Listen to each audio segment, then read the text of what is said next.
Галочка, аккуратно.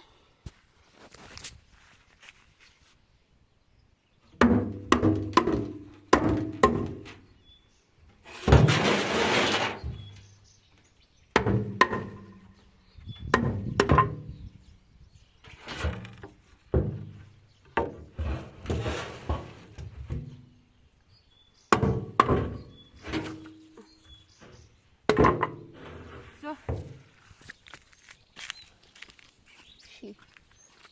Ха-ха-ха. Ха-ха-ха.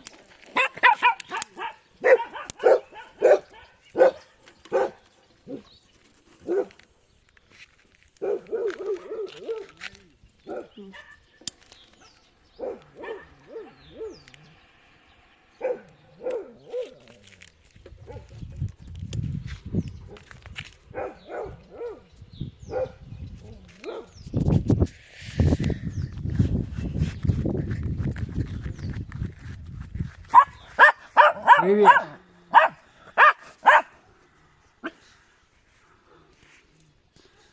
Ой.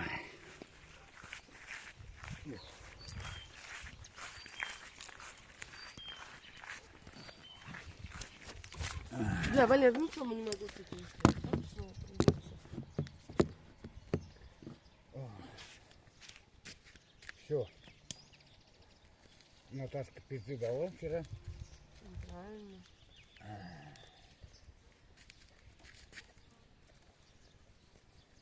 А, ты хочешь поджечь? Ну, что-то.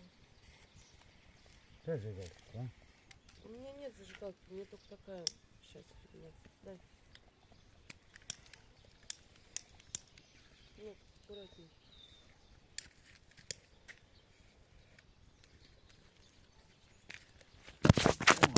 Смородинку.